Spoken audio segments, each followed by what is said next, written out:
بسم اللہ الرحمن الرحیم۔ بڑی ایک حیران کن میرے ایک دوست نے مجھے کال کی ہے۔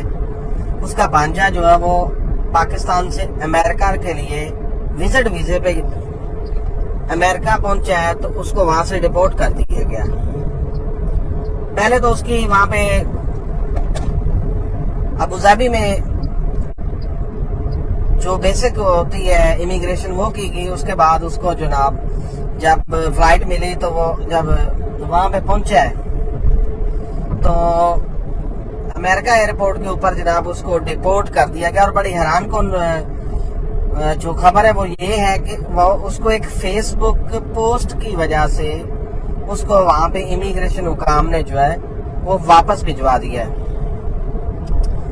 اور ایک اور واقعہ چند دن پہلے پیش آیا، وہ بھی میرے اسی دوست نے بتایا ہے۔ وہ امریکہ میں ہے اور وہاں پہ ٹیکسی ڈرائیور ہے، اس نے وہ بتایا ہے۔ یہ دونوں واقعات جو ہے وہ بڑے دلچسپ ہیں۔ پہلا واقعہ جو ہوا تھا وہ میں آپ کو پہلے بتا دیتا ہوں۔ آج سے کوئی 1 مہینہ پہلے واقعہ ہوا ہے کہ ایک جو پوری فیملی تھی، انہوں نے پاکستان سے اپنے کاروبار فروخت کیا، گھر بار فروخت کیا، اس کے علاوہ اپنا تمام سیٹ اپ گاڑی وغیرہ جو ہے وہ فروخت کی، اور انہوں نے امریکہ کے وزٹ کے لیے انہوں نے اپلائی کیا۔ تو تمام جو افراد تھے ان کی تعداد تھی تقریباً جو ہے وہ 9 میں سے 8 لوگوں کو ویزا مل گیا، ایک بندے کا ویزا ریفیوز ہو گیا۔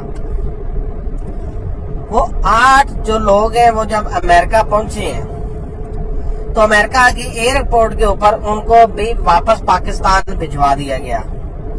ہوا کچھ یوں تھا کہ ڈسٹرکٹ چکوال کی وہ فیملی رہنے والی ہے، وہ پاکستان سے ویزا لے کر امریکہ شفٹ ہونا چاہ رہی تھی کہ پرماننٹ وہاں پہ شفٹ ہو جائے جس طرح کے حالات ہے پاکستان میں، ہر بندہ نکلنا چاہ رہا تھا۔ تو وہ جناب ہوا یہ کہ وہ وہاں پہ جب پہنچا ہے تو ان کی جب امیگریشن کلیئرنس ہو رہی تھی تو جب جو سربراہ تھا گھر کا، جب اس نے پاسپورٹ اپنا دیا، ویزا وغیرہ آگے کیا، تو انہوں نے جب اپنا سسٹم میں چیک کیا تو وہاں پہ انہوں نے تمام جتنے بھی 8 افراد سے ان کو سائڈ پہ لے جا کے ایک روم میں بٹھا دیا گیا، اور ان کے امریکہ پہنچنے سے پہلے امریکن سیکورٹی ڈپارٹمنٹس اور امریکن امیگریشن ڈپارٹمنٹس کو ایک میل جا چکی تھی۔ وہ میل کیا تھی؟ وہ میل ان کے اس رشتہ دار نے کی تھی۔ ایک انٹرسٹنگ آپ کو بات بتا دوں، وہ جو جس رشتہ دار کا ویزا نہیں لگا تھا اس رشتہ دار نے وہ میل کی کر دی تھی۔ میل میں اس نے لکھا تھا کہ یہ لوگ جو ہیں وہ سارے پاکستان میں اپنے ایسٹس بیچ کر اور پاکستان میں تمام جو ان کے گھر وغیرہ تھا یہ سب کچھ بیچ کر امریکہ کے لیے نکلے، اور یہ پرماننٹ طور پر جو وہ امریکہ میں منتقل ہوئے ہیں۔ امریکن جو امیگریشن حکام ہے وہ اس چیز سے باخبر ہے۔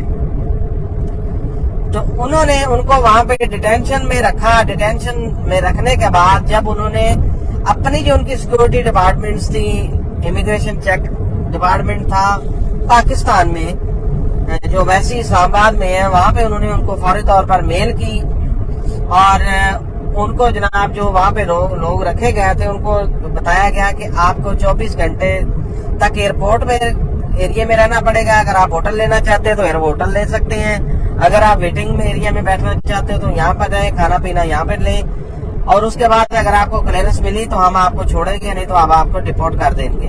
وہاں سے جناب جب وہاں سے میل اسلام آباد میں آئی ہے، اسلام آباد میں سیکورٹی ڈپارٹمنٹس نے جو حساس ادارے ہیں، خاص طور پر اسپیشل برانچ ہے یا آئی بی ہے، جن کے ساتھ بھی ان کا لنک تھا، ان کو انہوں نے جو کنیکٹ کیا۔ کنیکٹ کرنے کے بعد اس کانٹیکٹ میں انہوں نے ان سے پوچھا کہ جناب ان کے بارے میں ویریفائی کریں گے، انہوں نے سب کچھ بھیج دیا تو وہ ویریفائی ہو گیا۔ تو الٹیمیٹلی جو 24 گھنٹے بعد وہ پوری فیملی، جن میں بچے بھی تھے، خواتین بھی تھی، ان سب کو جو ہے وہ امریکہ کے ایئرپورٹ سے واپس ڈپورٹ پاکستان کر دیا گیا۔ اور وہ اس ایک میل نے ان لوگوں کو کہ جو خواب تھے امریکہ میں سیٹل ہونے کے، وہاں پہ کاروبار کرنے کے، محنت مزدوری کرنے کے، وہ جناب سارے جو ہیں وہ چکنا چور ہو گئے، تو وہ پاکستان آ گئے۔ جب وہ پتہ چلا تو وہ کہیں سے ان کی فیملی سے بات نکلی کہ جس صاحب کا وہ ویزا ساتھ اپلائی کیا تھا وہ صاحب جو نہیں جا سکے، تو جناب انہوں نے کام ڈال دیا ہے۔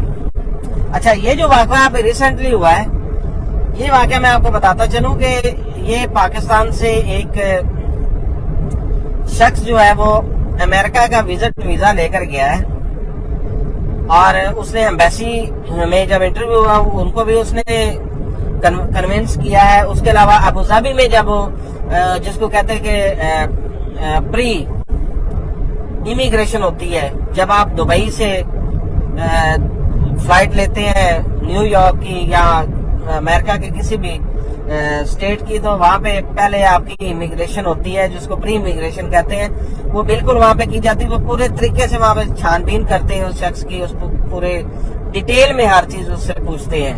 وہاں پہ جب اس کی امیگریشن کلیئر ہو گئی ہے، وہ اس کا وہاں پہ وہ جو جس شخص کا میری بات ہوئی ہے اس کا وہ بلڈ ریلیٹیو ہے، وہ بتا رہا تھا کہ وہاں پہ 2 گھنٹے تک جو اس کی امیگریشن انہوں نے کی ہے، مختلف سوالات کیے ہیں، اس سے پوچھا ہے پاکستان میں آپ کیا کرتے ہیں، آپ کا بیک گراؤنڈ کیا ہے، پاکستان میں آپ کے ٹائز کتنے مضبوط ہے، آپ کے بھائی کیا کرتے ہیں، والد کیا کرتے ہیں، آپ کا اپنا کیا بزنس ہے. بیسیکلی وہ بندہ جو جا رہا تھا وہ بندہ تھا پولٹری کے بزنس کے ساتھ ریلیٹڈ، اور اس کا جو یہاں پہ پاکستان میں کاروبار تھا وہ پولٹری کے جو کنٹرول شیڈز ہوتے ہیں اس میں وہ پارٹنر تھا. وہ خیر اس نے وہاں سے اپنے تمام ایسٹس وغیرہ نکال لی اور پارٹنرشپ ختم کر کے اس نے سارے پیسے جو ہے وہ اپنے اکاؤنٹس میں کہیں ٹرانسفر کر لیا، اور وہاں یہاں سے وہ امریکہ ویزا لے کر چلا گیا. ویزا امریکہ نے اس کو دے دیا. جب وہ ایئرپورٹ پہنچا ہے تو انہوں نے جناب اس سے جب وہاں پہ انٹری اس نے کرنی تھی اسٹیٹ آف امریکہ میں، تو وہاں پہ اس سے امیگریشن والوں نے دوبارہ پھر وہاں پہ ہوتی ہے امیگریشن، وہاں پہ اس سیکیورٹی کلیئرنس ہوتی ہے. جب چیک اس سے کرنے لگے ہیں، اس سے سوالات انہوں نے کیے ہیں، باقی تمام سوالات اس نے بالکل 100% بالکل کریکٹ دیے ہیں. انہوں نے اس سے بڑے ہی عجیب و غریب آج کل سوالات پوچھے جا رہے ہیں. پوچھ بھی سکتے ہیں وہ، کیونکہ ان کا اپنا ملک ہے، انہوں نے ویزا دینا ہوتا ہے. اچھا، پہلے یہ سوالات نہیں ہوتے تھے کہ آپ کا مسلک کون سا ہے، آپ سنی ہیں، شیعہ ہیں، وہابی ہیں، یا آپ کون ہیں، یہ پہلے نہیں ہوتے تھے سوالات. چند ایک ممالک میں شاید ہوتے ہوں گے، خاص طور پر جہاں پہ ریلیجنس معاملات ہیں، جیسے کہ ایران ہے یا دبئی ہے یا اس طریقے سے، لیکن امریکہ جیسے بڑے ملک میں نہیں ہوتے تھے. اب انہوں نے یہ بھی کام شروع کر دیا. انہوں نے اس سے سوالات پوچھے ہیں، وہ تمام سوالات کے جواب اس نے بالکل ٹھیک دیے ہیں.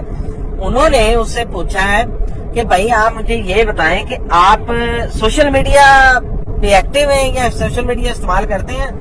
یس آف کورس میں فیس بک استعمال کرتا ہوں، ٹویٹر استعمال کرتا ہوں، اس کے علاوہ جو ہے وہ میں ٹک ٹاک بھی استعمال کرتا ہوں. تو انہوں نے اس سے ان کی آئی ڈیز پوچھی ہیں. جب ان سے آئی ڈیز پوچھی ہیں تو سیکورٹی ڈپارٹمنٹس نے جب ان کے جو فیس بک کھولا ہے تو اس کے اوپر جو پوسٹ تھی پاکستان سے امریکہ جاتے ہوئے، تو اس کے اوپر اس نے لکھا تھا کہ goodbye Pakistan for ever,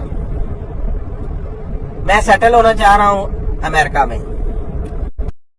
امریکہ پہنچائے کو جناب وہاں سے انہوں نے واپس پاکستان ڈیپورٹ کر دیا. واپسی جو فرسٹ فلائٹ تھی جس بھی کنٹری کے ریلیٹڈ، اس میں ان کو جناب وہاں سے پاکستان بھجوا دیا گیا ہے.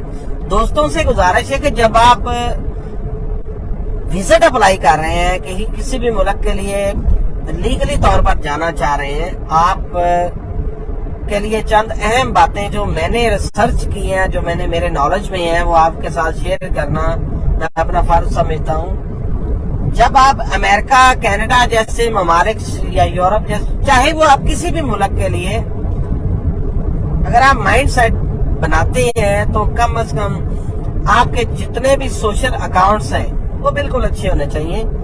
ان کے اوپر آپ کا کی جو پروفائل ہے وہ بہت، جیسا کہ ہماری پروفائل ہوتی ہے، فائل ہم بنا کے دیتے ہیں ایمبیسی میں، اسی طریقے کی ہماری ایک سوشل پروفائل بھی ہوتی ہے. اس پروفائل میں جناب ہمارے تمام چیزیں ہوتی ہیں. اس میں ہمارے ہوتی ہے کہ ہم لوگ کیا سوچتے ہیں، ہم مسلک کے بارے میں کیا لکھتے ہیں، ہم اپنے دین کے بارے میں کیا لکھتے ہیں، ہم ٹیررسٹ جو ایکٹیویٹیز ان کے بارے میں کیا لکھتے ہیں، ہم ان کو کہیں سپورٹ تو نہیں کرتے، ہم کہیں ان کے بارے میں اچھے نرم گوشہ تو نہیں رکھتے، ہم کہیں دوسروں کو یا دوسری جو اقوام ہیں ان کو اپنے سے بدتر تو نہیں سمجھتے، ہم کہیں پہ پاکستان کی نسبت دوسرے ممالک کو غلط تو نہیں لفظ ان کے بارے میں الفاظ لکھتے. یہ تمام چیزیں کاؤنٹ ہوتی ہیں. یہ میں آپ کو بتا دوں جب آپ ویزا اپلائی کرتے ہیں خاص طور پر یونائٹڈ اسٹیٹ آف امریکہ کا ایک ڈپارٹمنٹ موجود ہے کونسلیٹس میں اور ان کی ایمبیسی میں جو کہ آپ کی تمام پروفائل کو چیک کرتا ہے. چیک کرنے کے بعد وہ اپنے کمنٹس دیتا ہے. آپ بالکل نہ بتائیں لیکن آپ کو پتا ہے کہ ان کی ایکسیس ہر جگہ پہ ہوتی ہے. جب آپ بالکل نہ بتائیں گے کچھ بھی نہیں بتائیں گے لیکن پھر بھی جب آپ نے انٹرویو کے لیے جانا ہے تو اس سے پہلے آپ کی پروفائل پوری چیک ہوتی ہے. لہذا آئندہ جب بھی آپ اپلائی کریں جب بھی آپ جانے لگیں تو دو تین باتوں کا خاص طور پر خیال رکھیں کہ آپ نے اپنی جو